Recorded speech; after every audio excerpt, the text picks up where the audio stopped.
Hello दोस्तों, स्वागत है आपका हमारे YouTube channel Ravindra study centre में।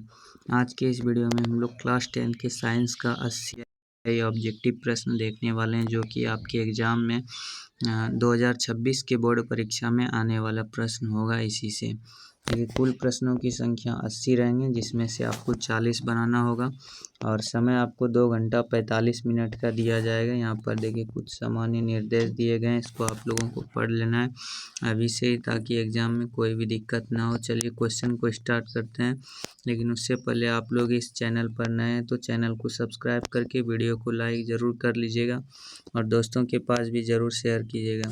देखिए, 1 नंबर प्रश्न यहाँ पर बोल रहा है, किसी उत्तल लेंस की फोकस दूरी हमेशा होती है। तो उत्तल लेंस की फोकस दूरी हमेशा धनात्मक होती है, इसलिए इसका right answer option number A हो जाएगा +BE। दूसरा नंबर प्रश्न यहाँ पर पूछ रहा है,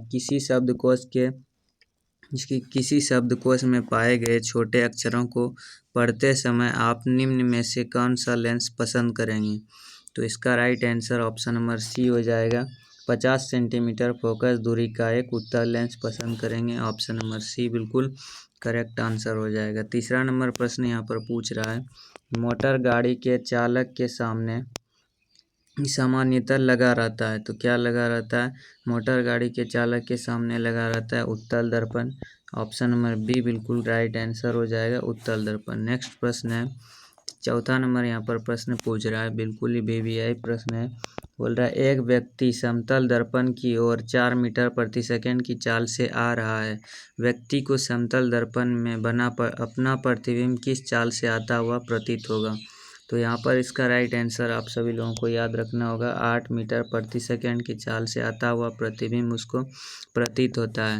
नेक्स्ट प्रश्न है, 5 नंबर बोल रहा है कि नेत्र लेंस की फोकस दूरी बढ़ जाने से आँख में उत्पन्न दोष होता है। तो आँख में उत्पन्न दोष कैसा होता है? दीर्घ दृष्टि दोष होता है। फोकस दूरी बढ़ जाने से दीर्घ दृष्टि दोष होगा, ऑप्शन नंबर बी बिल्कुल राइट आंसर हो जाएगा। 6 नंबर प्रश्न पूछ रहा है कि दूरदृष्टि दोष वाले व्यक्ति द्वारा जिस चश्मे का प्रयोग किया जाता है उसमें लगे लेंस होते हैं। तो उसमें लगे लेंस कैसा होता है? तो उत्तल लेंस होता है, ऑप्शन नंबर ए बिल्कुल राइट आंसर हो जाएगा। यही आपके एग्जाम में इसी 80 प्रश्न में से आप सभी लोगों का 50 प्रश्न आने वाला है। चलिए नेक्स्ट प्रश्न है, 7 नंबर पूछ रहा है कि विद्युत आवेश की इकाई है। विद्युत आवेश की इकाई क्या है? तो ऑप्शन नंबर ए बिल्कुल राइट आंसर हो जाएगा। विद्युत आवेश की इकाई कूलाम होता है, right answer option number A हो जाएगा। 8 नंबर प्रश्न यहाँ पर पूछ रहा है, देखिए, विद्युत आवेश 2 प्रकार के होते हैं जिन्हें धन तथा ऋण आवेश माना जाता है।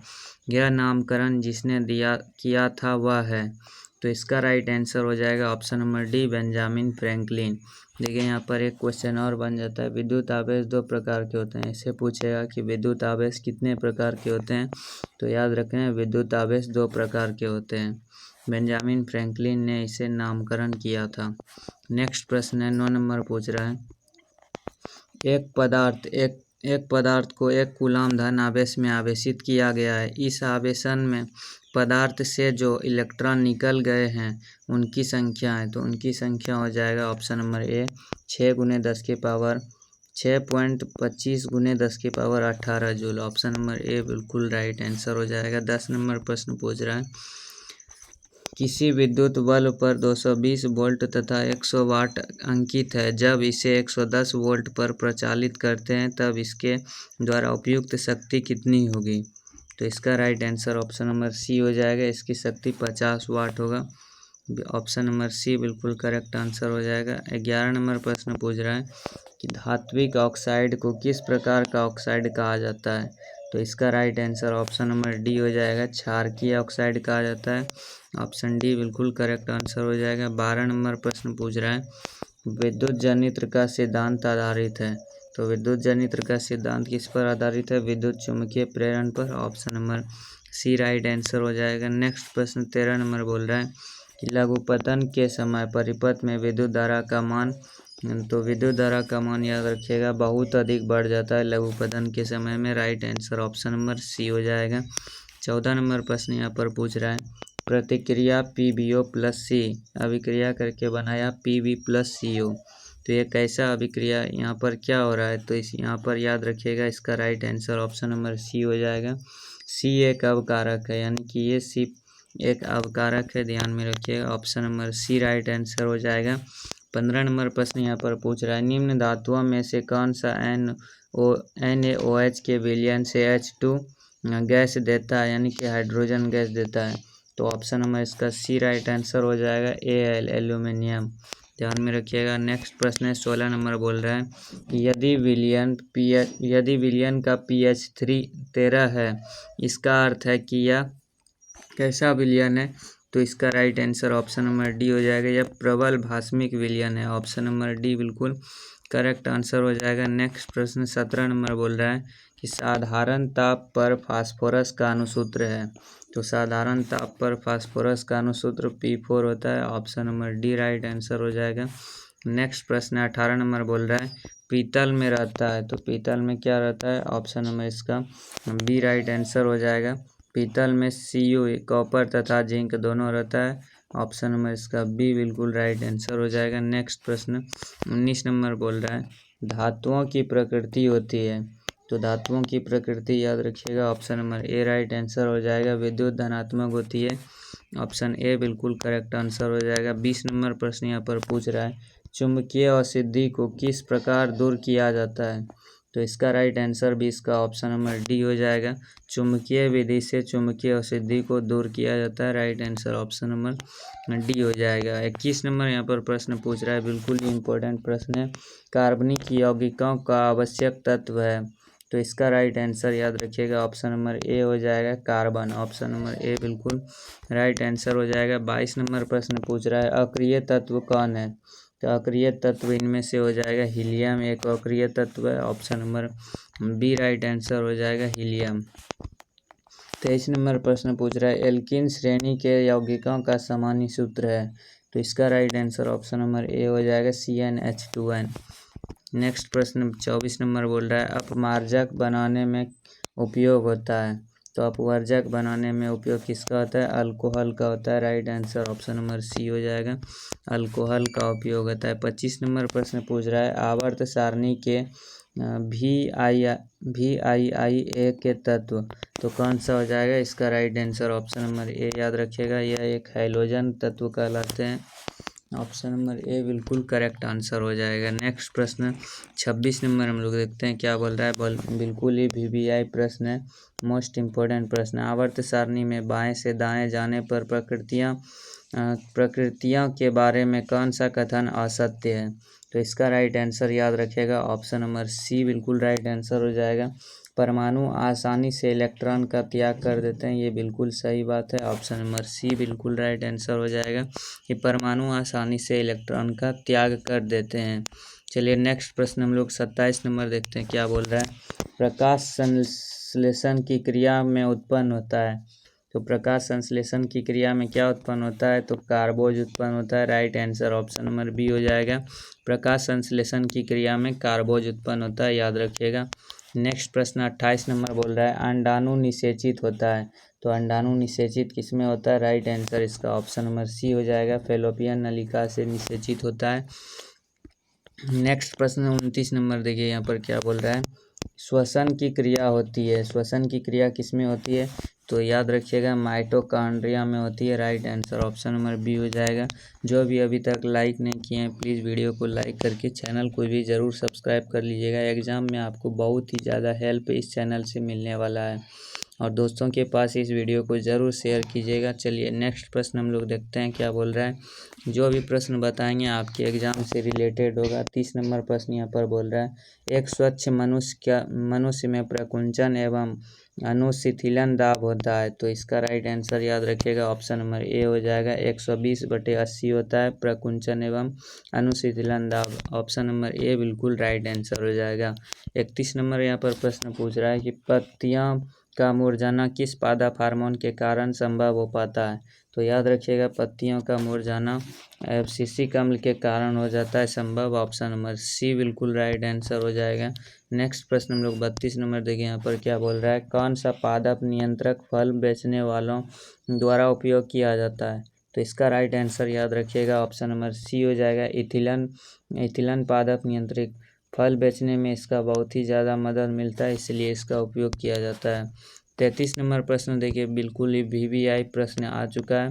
मोस्ट इम्पॉर्टेंट प्रश्न आपके एग्जाम में छपने वाला प्रश्न देखिए यहाँ पर पूछ रहा है 33 नंबर, कार्बनिक यौगिक में कार्बन की संयोजकता होती है।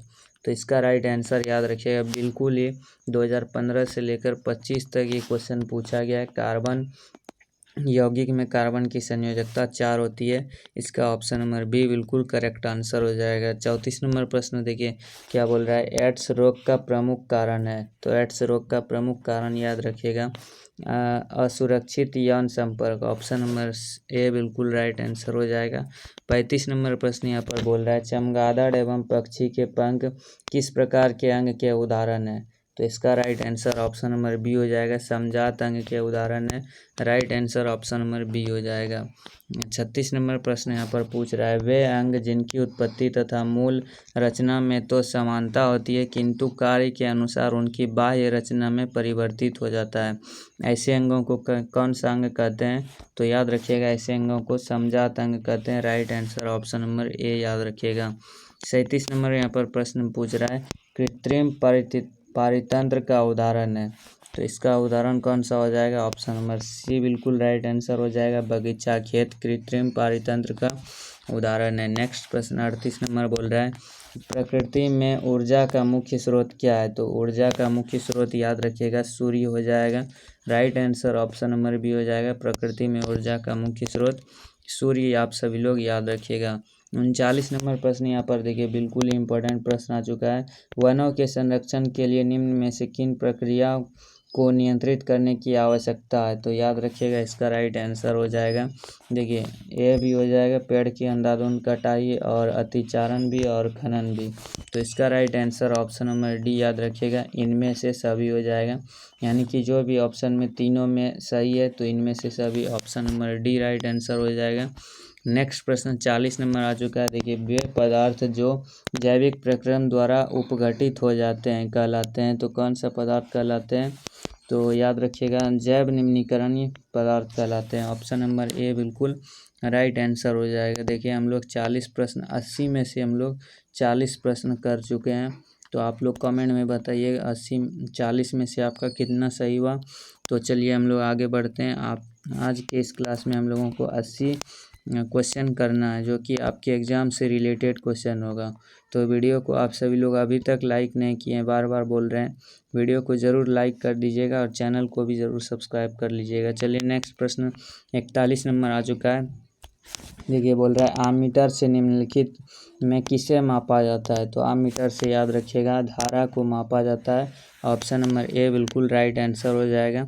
42 नंबर यहाँ पर प्रश्न पूछ रहा है वह उपकरण जो विद्युत ऊर्जा को यांत्रिक ऊर्जा में बदलता है इसे कौन सा उपकरण कहते हैं। तो याद रखिएगा इसका right answer option number b हो जाएगा, विद्युत मोटर। चलिए नेक्स्ट प्रश्न 43 नंबर बोल रहा है कि प्लाज्मोडियम विधि द्वारा जनन होता है। तो इसका राइट आंसर याद रखिएगा बहुखंडन द्वारा जनन होता है। Right answer option number b हो जाएगा। 44 नंबर प्रश्न देखिए पूछ रहा है निकट दृष्टि दोष को निम्नलिखित में से किस लेंस के द्वारा हटाया जाता है। तो इसका राइट आंसर याद रखिएगा अवतल लेंस के द्वारा हटाया जाता है। ऑप्शन नंबर बी बिल्कुल राइट आंसर हो जाएगा। 45 नंबर प्रश्न पूछ रहा है पौधे में जनन अंग कहाँ होते हैं, कहाँ पाए जाते हैं। तो इसका राइट आंसर आप सभी लोगों को याद रखना है, पौधे में जनन अंग पुष्प में पाए जाते हैं। ऑप्शन नंबर सी बिल्कुल करेक्ट आंसर हो जाएगा। नेक्स्ट प्रश्न 46 नंबर बोल रहा है मेंडल ने अपने आनुवांशिकी प्रयोग हेतु किस पौधे का उपयोग किया था।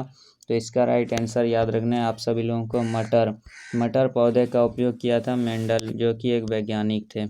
चलिए नेक्स्ट प्रश्न 47 नंबर पूछ रहा है कि पारिस्थितिकी तंत्र में ऊर्जा का प्रवाह किस दिशा में होता है। तो इसका राइट आंसर आप सभी लोगों को याद रखना है बहुदिशीय दिशा में होता है। ऑप्शन नंबर सी बिल्कुल करेक्ट आंसर हो जाएगा। नेक्स्ट प्रश्न 48 नंबर बोल रहा है ओजोन परत पाया जाता है। ओजोन परत कहाँ पर पाया जाता है? तो याद रखिएगा वायुमंडलीय के ऊपरी सतह में पाए जाते हैं। Option number b right answer हो जाएगा। नेक्स्ट प्रश्न 49 नंबर बोल रहा है दाढ़ी बनाने में कौन सा दर्पण उपयुक्त होता है? तो इसका राइट आंसर याद रखना है ऑप्शन नंबर सी बिल्कुल करेक्ट आंसर हो जाएगा। दाढ़ी बनाने में अवतल दर्पण का उपयोग किया जाता है जिसमें कि बड़ा बड़ा प्रतिबिंब दिखाई देता है, इसीलिए ऑप्शन नंबर सी बिल्कुल करेक्ट आंसर हो जाएगा। 50 नंबर प्रश्न यहाँ पर बोल रहा है प्रकाश के परावर्तन के कितने नियम हैं?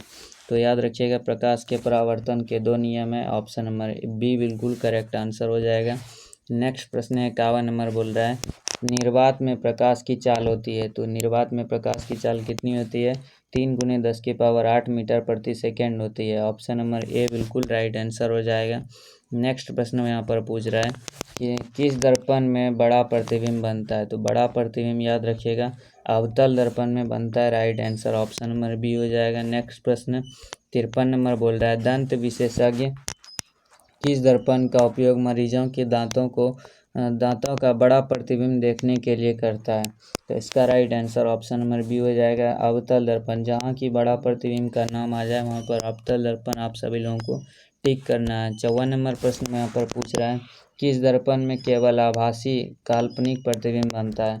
तो इसका राइट आंसर याद रखना है समतल और उत्तल में आभासी यानी कि छोटा और काल्पनिक प्रतिबिंब बनता है। ऑप्शन नंबर डी बिल्कुल राइट आंसर हो जाएगा।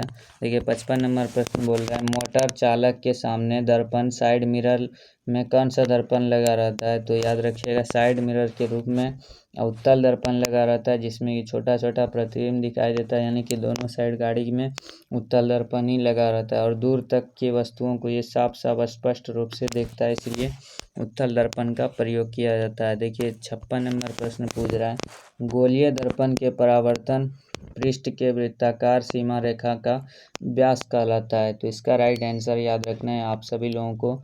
इसका right answer option number D हो जाएगा गोलीय दर्पण का द्वारक कहलाता है। ऑप्शन नंबर डी बिल्कुल करेक्ट आंसर हो जाएगा। 57 नंबर प्रश्न पूछ रहा है प्रकाश तरंग का उदाहरण है। तो प्रकाश तरंग का उदाहरण कौन सा हो जाएगा? विद्युत चुम्बकीय तरंग का हो जाएगा। ऑप्शन नंबर डी बिल्कुल राइट आंसर हो जाएगा। चलिए 58 नंबर प्रश्न यहाँ पर बोल रहा है कि गोलीय दर्पण में पक्षांतर एवं वक्रता त्रिज्या के बीच संबंध है। तो इसका राइट आंसर याद रखना है आप सभी लोगों को R = F/2। Option number A बिल्कुल राइट आंसर हो जाएगा। 59 नंबर यहाँ पर प्रश्न पूछ रहा है समतल दर्पण में प्रतिबिंब की प्रकृति क्या होती है? तो इसका right answer option number D हो जाएगा आभासी तथा बराबर होती है। नेक्स्ट प्रश्न 60 नंबर पूछ रहा है सोलर कुकर में किस दर्पण का व्यवहार किया जाता है? तो सोलर कुकर में व्यवहार किया जाता है अवतल दर्पण का। ऑप्शन नंबर इसका 60 का option number b right answer हो जाएगा। नेक्स्ट प्रश्न 61 नंबर यहाँ पर पूछ रहा है सर्च लाइट का परावर्तक सतह होता है। सर्च लाइट का परावर्तक सतह होता है तो अवतल दर्पण का होता है। Option number b right answer हो जाएगा। नेक्स्ट प्रश्न 62 नंबर पूछ रहा है यदि किसी बिंब का प्रतिबिंब आवर्धन ऋणात्मक हो तो उस प्रतिबिंब की प्रकृति क्या होगी? तो इसका right answer option number A हो जाएगा वास्तविक और उल्टा। नेक्स्ट प्रश्न 63 नंबर पूछ रहा है किसी दर्पण के सामने आप चाहे जितनी दूर पर खड़े हो आपका प्रतिबिंब सीधा ही बनता है, संभवतः दर्पण है। तो ये कौन सा दर्पण हो जाएगा? समतल या उत्तल हो जाएगा। Option number D right answer हो जाएगा। नेक्स्ट प्रश्न 64 नंबर पूछ रहा है अवतल दर्पण द्वारा किसी वस्तु का प्रतिबिंब आभासी सीधा तथा बिंब से बड़ा पाया गया वस्तु की स्थिति कहाँ होनी चाहिए? तो इसका राइट आंसर ऑप्शन डी हो जाएगा दर्पण के ध्रुव और मुख्य फोकस के बीच। ऑप्शन नंबर डी बिल्कुल राइट आंसर हो जाएगा। नेक्स्ट प्रश्न 65 नंबर पूछ रहा है यदि किसी बिंब का प्रतिबिंब आवर्धन धनात्मक हो तो उस प्रतिबिंब की प्रकृति क्या होगी? तो इसका right answer option number D हो जाएगा काल्पनिक और सीधा। 66 नंबर प्रश्न यहाँ पर पूछ रहा है किसी वस्तु का आवर्धित काल्पनिक प्रतिबिंब बनता है। तो इसका right answer option number A हो जाएगा अवतल दर्पण से काल्पनिक प्रतिबिंब बनता है। ऑप्शन नंबर ए बिल्कुल राइट आंसर हो जाएगा। चलिए 67 नंबर प्रश्न यहाँ पर पूछ रहा है निम्नलिखित में से कौन उत्तल दर्पण की फोकस दूरी है जिसकी वक्रता त्रिज्या 32 सेंटीमीटर है? तो वक्रता त्रिज्या यानी कि आर आप सभी लोगों को दिया गया है, आर आप सभी लोगों को 32 दिया गया है और इसका सूत्र वक्रता त्रिज्या का सूत्र होता है आर बराबर F/2 सॉरी ये नहीं होता है, जिसकी वक्रता त्रिज्या उस दर्पण की फोकस दूरी ज्ञात करना है जिसकी वक्रता त्रिज्या 32 सेंटीमीटर है। तो R बराबर 2F होता है। तो यहाँ पर R हमारा 32 सेंटीमीटर दिया गया है और 2F, तो F बराबर यहाँ पर हो जाएगा F बराबर 32/2। तो 32/2 इसको काटेंगे 16 आएगा, प्लस का 16 ऑप्शन नंबर सी राइट आंसर हो जाएगा, प्लस का 16। नेक्स्ट प्रश्न हम लोग देखते हैं 68 नंबर यहाँ पर पूछ रहा है परावर्तन के नियम से निर्धारित होती है, परावर्तन के नियम से निर्धारित होती है आपतन कोण बराबर परावर्तन कोण, option number A right answer हो जाएगा। 69 नंबर प्रश्न पूछ रहा है समतल दर्पण द्वारा बना प्रतिबिंब होता है, तो समतल दर्पण द्वारा बना प्रतिबिंब होता है काल्पनिक होता है, option number b right answer हो जाएगा। 70 नंबर प्रश्न पूछ रहा है संयुग्मी फोकस केवल संभव है, तो इसका right answer option number b हो जाएगा, अवतल दर्पण में केवल संभव है। नेक्स्ट प्रश्न 71 नंबर पूछ रहा है उत्तल दर्पण में प्रतिबिंब सदैव बनता है, तो इसका राइट आंसर ऑप्शन नंबर सी हो जाएगा, ध्रुव और फोकस के बीच बनता है, राइट आंसर ऑप्शन नंबर सी हो जाएगा। नेक्स्ट प्रश्न 72 नंबर पूछ रहा है किसी दर्पण का मध्य बिंदु कहलाता है, तो इसका right answer option number b हो जाएगा, मध्य बिंदु ध्रुव कहलाता है। नेक्स्ट प्रश्न 73 नंबर पूछ रहा है समतल दर्पण में वक्रता त्रिज्या आर है, तो इसका राइट आंसर ऑप्शन नंबर सी हो जाएगा, अनंत, ऑप्शन नंबर सी राइट आंसर हो जाएगा। नेक्स्ट प्रश्न 74 नंबर बोल रहा है हजामत बनाने के लिए व्यवहार किया जाता है, हजामत यानी कि दाढ़ी, ऑप्शन नंबर इसका बी राइट आंसर हो जाएगा, अवतल दर्पण का व्यवहार किया जाता है यानी कि प्रयोग किया जाता है। 75 नंबर पूछ रहा है समतल दर्पण का रेखीय आवर्धन होता है, तो समतल दर्पण का रेखीय आवर्धन m बराबर 1 होता है। नेक्स्ट प्रश्न 76 नंबर पूछ रहा है प्रतिबिंब की ऊंचाई और वस्तु बिंब की ऊंचाई के अनुपात को कहते हैं, तो इसका राइट आंसर ऑप्शन नंबर सी हो जाएगा, आवर्धन कहते हैं। 77 नंबर प्रश्न पूछ रहा है गाड़ियों के अग्रदीप में किस दर्पण का उपयोग होता है, तो गाड़ियों के अग्रदीप में याद रखिएगा अवतल दर्पण का उपयोग होता है और साइड मिरर के रूप में उत्तल दर्पण का उपयोग होता है, तो ये बात को ध्यान में रखिएगा। नेक्स्ट प्रश्न 78 नंबर पूछ रहा है दर्पणों के प्रयोग में सभी दूरियां मापी जाती है, तो इसका right answer option number A हो जाएगा, दर्पण के ध्रुव से मापी जाती है।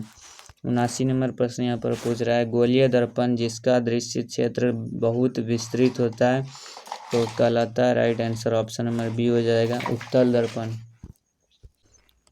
नेक्स्ट प्रश्न सबसे लास्ट प्रश्न आ चुका है 80 नंबर बोल रहा है निम्नलिखित में कौन संतृप्त हाइड्रोकार्बन है, तो इसका right answer option number D हो जाएगा, C4H10।